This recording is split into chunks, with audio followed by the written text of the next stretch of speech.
hein, est-ce que je vais réussir à vous faire une vidéo en séquence? Je viens de vous envoyer un short. Je dis que je viens chercher des pieds de la renouvelée du Japon. Et avant de décider, je veux voir à quelle profondeur vont les rhizomes. Parce que c'est envahissant. Malgré que ça s'en va se faire tondre tout le tour pendant les années, si ça prend. Mais j'arrive ici dans mon traditionnel frigo. Puis, encore une fois, quelqu'un est venu jeter des poubelles. Puis moi, j'ai pas le droit de venir prendre une plante dans la nature et puis de l'amener chez nous. J'ai pas le droit de faire ça, moi. Mais entre moi puis vous, les loups, c'est qui le cave?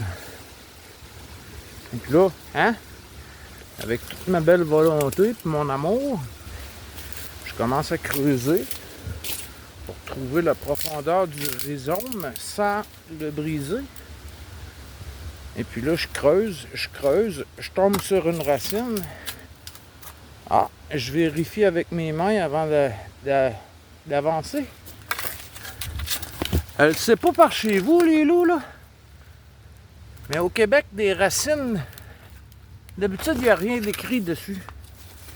D'habitude, il n'y a pas rien d'écrit sur une racine.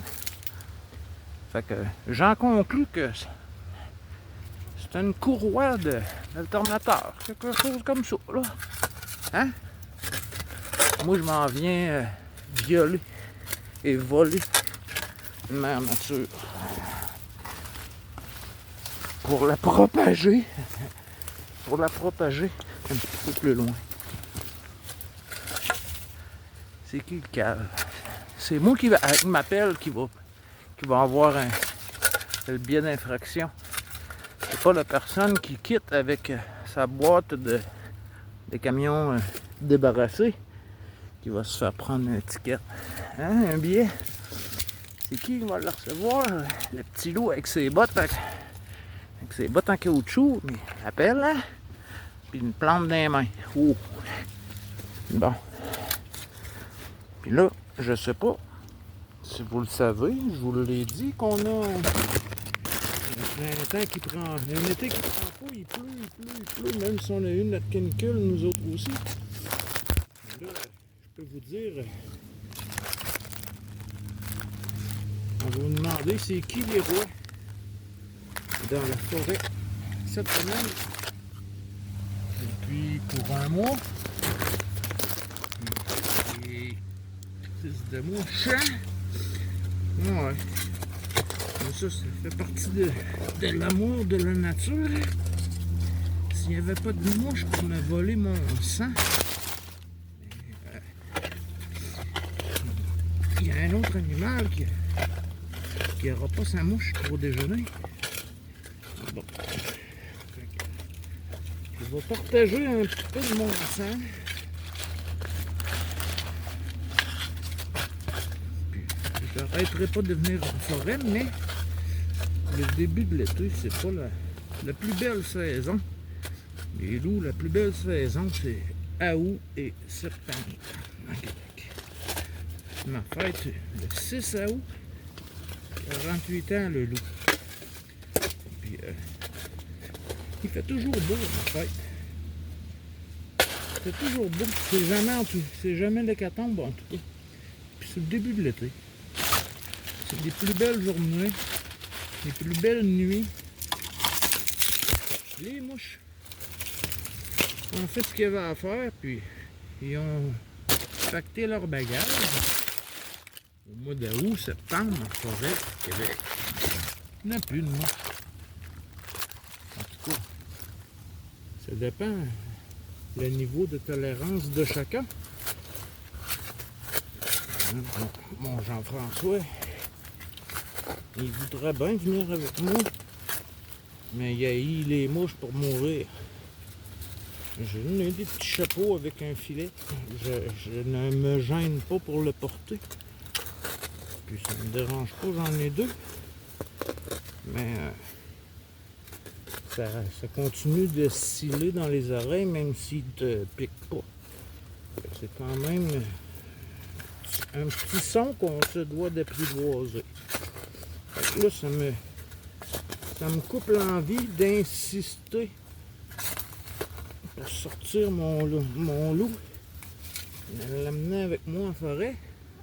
Il veut pas faire de moto déjà, là. Il n'est pas fini de le convaincre, là, mais il veut pas faire de moto. Je peux pas aller loin, peut-être ici. Venir faire un feu ici, c'est pas que je l'ai jamais fait, mais c'est pas le meilleur endroit. Et puis on est sur une propriété privée. Le propriétaire, je dois faire le tour par l'autre rang, mais j'ai affaire à lui. Que depuis le temps que je viens ici, je sais que son bois est très bien entretenu, mais ici, c'est une descente à 45 degrés jusqu'à la rivière en bas. C'est le dernier de ses soucis. Pour ceux qui travaillent en forêt, vous savez qu'il y a bien du capable d'en trouver ailleurs. Et puis, tu sais, au pire qu'il est toujours là.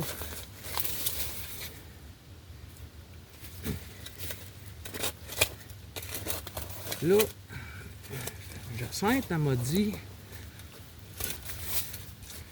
qu'elle était moins intéressée à l'idée si mes rhizomes sont trop profonds. Là, selon la toute logique, je creuse tout le tour parce que son prochain voisin, il est là. Et puis, ils sont tous connectés ensemble, hein? Même les érables, ils sont connectés ensemble. Ils se parlent. Ils se parlent. Quand j'avais 15 ans, les épinettes les forêts étaient infestées de la chenille, la tordeuse d'épinettes. Pendant que les scientifiques cherchaient comment régler le problème, eh bien, 15, 20 ans ont passé, 30 ans ont passé. Et puis aujourd'hui,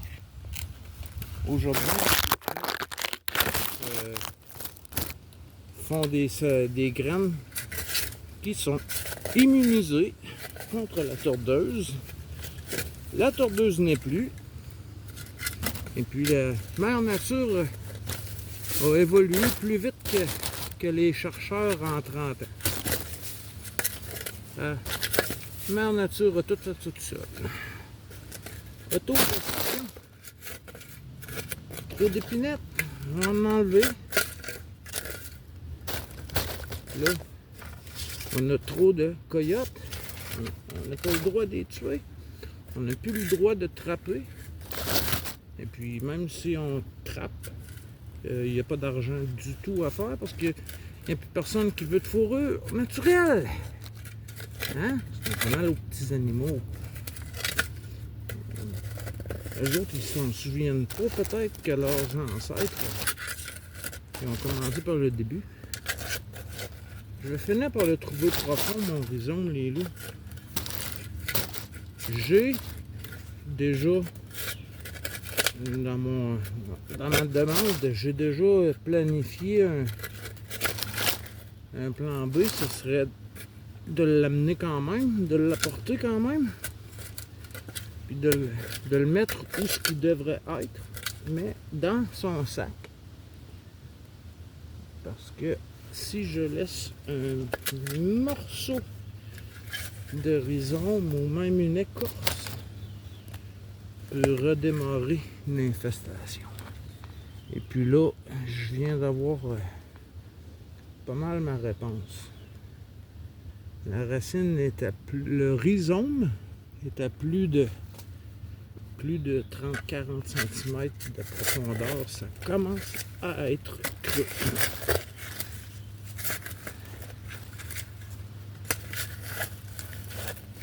Mais bon, là ce que je vais faire, c'est que je vais lâcher prise sur ce. Parce que c'est pas celle-là que je vais apporter. Celle-là, c'était un tout petit bébé. tout seul que j'ai pris pour étudier le terrain, savoir où, quand je vais faire mon vrai trou, je ne vais pas faire un trou pour briser une plante, hein? Je l'ai déjà tué, celui-là, mais je pense pas que ma nature m'en veille tant. C'est pas ça. Elle a pas de l'air fâchée de me voir quand je suis là. J'ai jamais mis le feu nulle part. Ça, je pense que ça vient du fait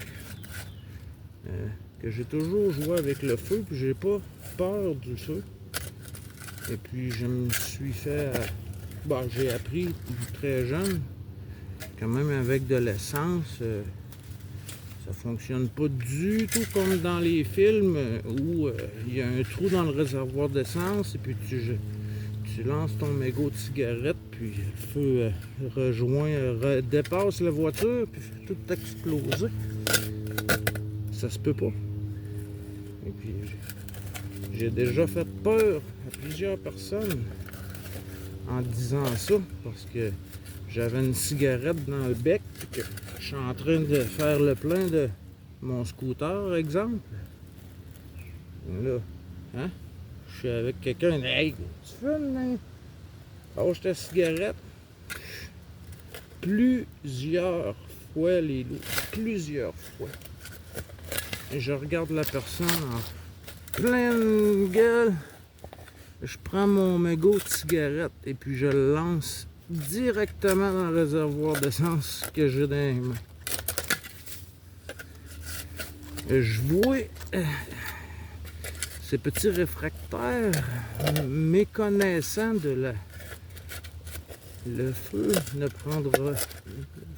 pourra pas prendre s'il n'y a pas le bon mélange et puis surtout d'oxygène. Hein? Dans un réservoir d'essence, les loups, un mélange air-essence, il n'est pas proportionné pour être dangereux ni explosif. Parce que c'est un gaz qui brûle à une basse température. Le gaz diesel encore plus basse température, où tu n'as même pas besoin d'une étincelle, tu as seulement besoin on appelle, je ne sais pas le mot, une bougie, mais pour les diesels, c'est simplement un élément qui est rouge. Et puis avec la compression du piston, et puis le mélange d'air et d'essence envoyé, le feu prend. Là, ça fait une mini-explosion dans une chambre contrôlée. Mon père a commencé à travailler à la raffinerie Ultramar à son ouverture avant que j'arrive, je pense. Et puis mon père a bâti en 1980. Il a travaillé plus de 35 ans à la raffinerie Ultramar, aujourd'hui Valero. Et puis il est arrivé machiniste. Et puis quand il a pris sa retraite, ça faisait déjà plus de 10 ans qu'il était comme le troisième patron, là, le responsable de la production à la raffinerie. Moi, j'allais là parce que je travaillais pour une compagnie de nettoyage pour des déversements environnementaux, tout. On faisait des nettoyages et tout ça. Mes deux frères ont fait leur cours en électromécanique et puis ont été engagés les deux. Et puis ça a été plus difficile qu'on peut croire parce que papa est là, que ça va être plus facile, pas selon cette compagnie-là, parce que elle est consciente que tout ça se fait regarder par les impôts. Donc c'est encore plus difficile de rentrer si tu as de la parenté. Donc mon père, mon petit frère, mon grand frère ont fait électromécanique. Mon grand frère a eu des jours sombre. Puis il a arrêté de travailler pour cet endroit-là. Mon petit frère, lui, a jamais arrêté les apprentissages. Puis aujourd'hui, il est chef d'un département, il est chef tech. Je ne sais pas c'est quoi son titre officiel. Mais pour les neveux, mon oncle René, et puis pour papa, hein, Nathan, papa est pompier. Parce que mon petit frère a fait ses cartes. Ça se fait aux États-Unis dans une raffinerie où c'est déjà prévu pour telle ou telle situation d'incendie, boum, boum, boum, boum, boum, une école. Et puis, un pompier se doit, encore plus pour une raffinerie, un pompier se doit d'être en mesure de trimballer un être humain de son poids sur 3 paliers d'escalier. Mais c'est l'escalier de pompier qui mesure 70 cm de largeur avec un homme sur les épaules. Sinon, c'est des rouleaux de tuyaux. Donc, mon frère est en top shape. Et puis, aujourd'hui, mon frère est présenté comme étant René le pompier. Parce qu'avant tout, je pense que ce poste-là, c'est assez... Pour une raffinerie, c'était... Quand c'est toi le chef pompier, là, ils te donnent leur confiance, hein? Et puis, c'est fini les syndicats, là, quand t'es rendu un petit peu plus haut dans les paliers. Mais j'ai beaucoup appris. Au Québec, on a une raffinerie ici. Il y en a une autre à Montréal. Il y en a une autre dans le bas du fleuve, dans les îles. Et puis, pour ceux qui pensaient aller d'un poste d'essence de X compagnie et l'autre concurrent en avant, eh bien, sachez, cher loup, comme ici comme chez vous, c'est pas si facile. Là, j'ai perdu mon idée.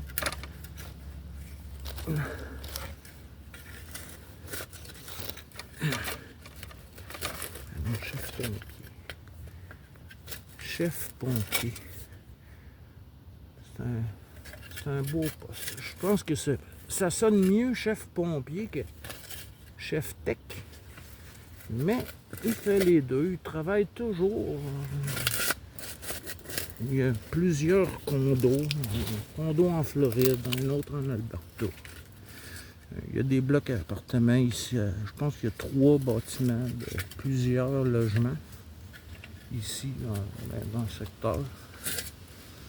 Et puis, il travaille, puis il court, il travaille, puis il court, il travaille, puis il court. Mais je l'ai déjà vu avoir envie d'une partie de hockey, prendre l'avion, aller-retour à Boston, dans le même week-end pour aller voir une partie de hockey. Puis revenir, mon petit frère, quand il est en congé, il est en Floride ou en Alberta. Mais es-tu plus riche que moi? Es-tu plus heureux que moi ou que vous autres? C'est où le... Hein? La définition de c'est quoi réussir dans la vie? Et je pense que ça peut être aussi différent comme il y en a d'êtres humains sur la planète. Hein, les loups? Aujourd'hui, là, je cours plus pour personne d'autre que moi. En tout cas, jusqu'à ce que...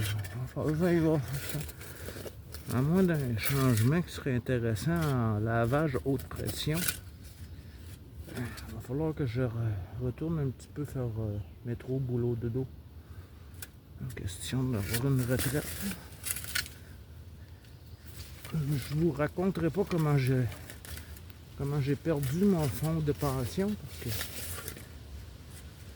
pense que c'est encore plus ridicule de vous dire que j'ai consommé 330 000 $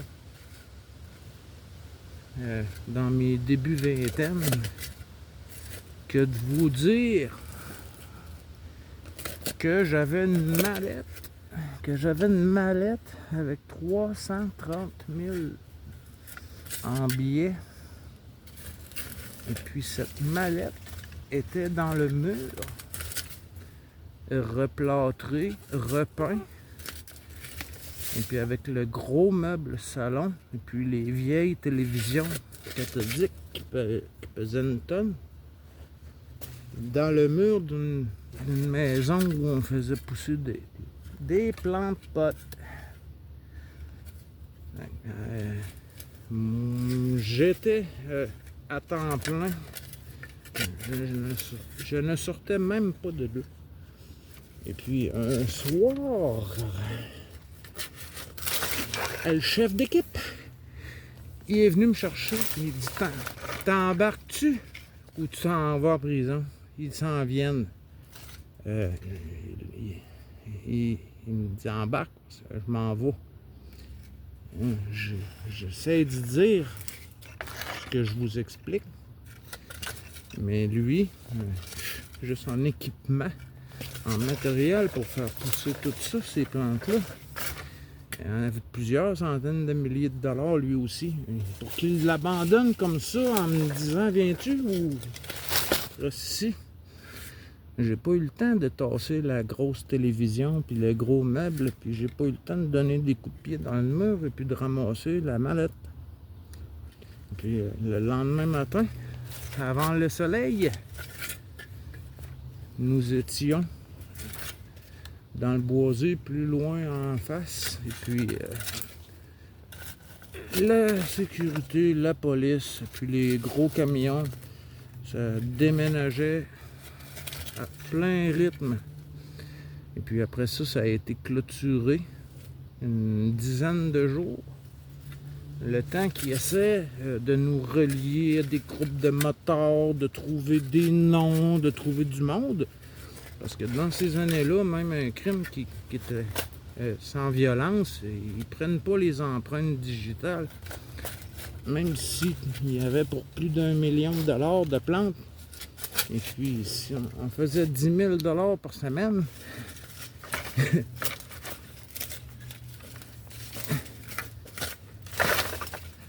non.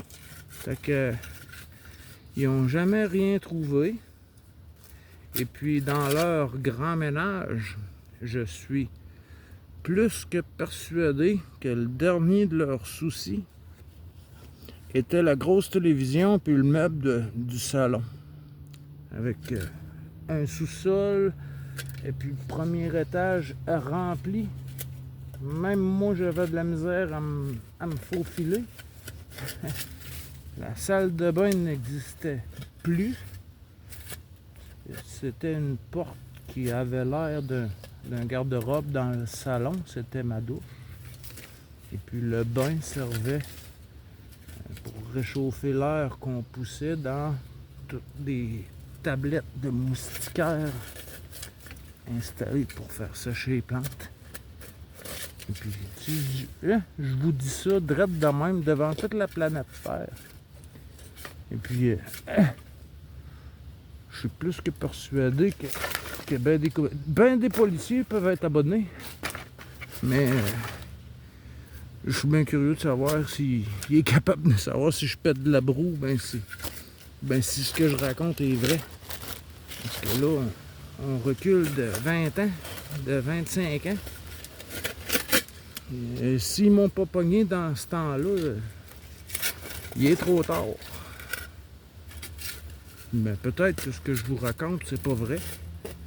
Et puis peut-être que peut-être que j'ai consommé en 10 jours 330 000 $ de drogue. Ça peut être aussi mensonger que de vous raconter. Et j'ai fait ça pendant même pas 4 ans. J'ai appris très vite parce que j'avais déjà pas mal les pouces verts. Et puis, ça a pas pris pendant ce 3-4 ans-là. J'ai investi des dizaines de milliers, mais je pouvais pas dépenser, j'avais pas le temps. Je pouvais même pas sortir de la maison. Puis c'est pour cette raison-là que la mallette n'était pas dans la forêt derrière la maison. Parce que j'ai pas le droit de quitter. Dans ces années-là, le monsieur de l'Hydro-Québec, l'électricité, venait prendre le relevé du compteur électrique. C'était pas le temps qu'il arrive quelqu'un. En arrivant sur le terrain, on entendait déjà le bruit des ventilateurs si c'était le moindrement attentif. Et puis, on pouvait même pas installer notre air climatisé à l'extérieur de la maison parce que l'air climatisé était quasiment gros comme la maison. C'était toutes des petites maisons de campagne. Dans ces années-là, on prenait des vieilles maisons là, qui étaient plus habitées et habitables. Et puis on achetait ça ou on le louait.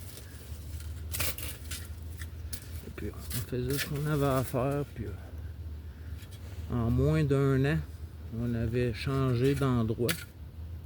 Puis en fonctionnant de cette façon-là, avec la vitesse que ça prend à faire une enquête, accumuler des preuves, puis procéder à la descente officielle, c'est long.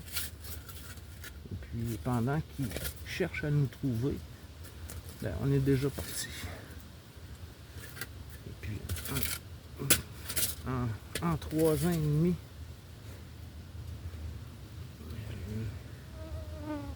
il y a un 500 000 $, qui se trimbalait dans mon visage. J'avais ma retraite garantie, j'avais même plus besoin de me stresser beaucoup. Et puis, non. Du jour au lendemain, je pleurais. Moi, quand je les voyais faire le ménage, quand ils ont procédé à la descente, ils ont vidé l'endroit, ils ont clôturé. Puis le 10 jours que ça a duré, moi j'attendais que la clôture disparaisse parce que l'enquêteur était là, le gardien, ou je sais pas quel Christ, mais il avait même sa toilette chimique à côté de lui, puis il restait sur place 24 heures sur 24. Jusqu'à ce que l'enquête soit terminée, là ils ont enlevé les clôtures. Et puis là, j'avais hâte en tabarnak! J'avais hâte en tabarnak de rentrer dans cette maison-là, moi. Parce que moi aussi, j'avais le goût d'avoir une télévision. Ouais. Mais...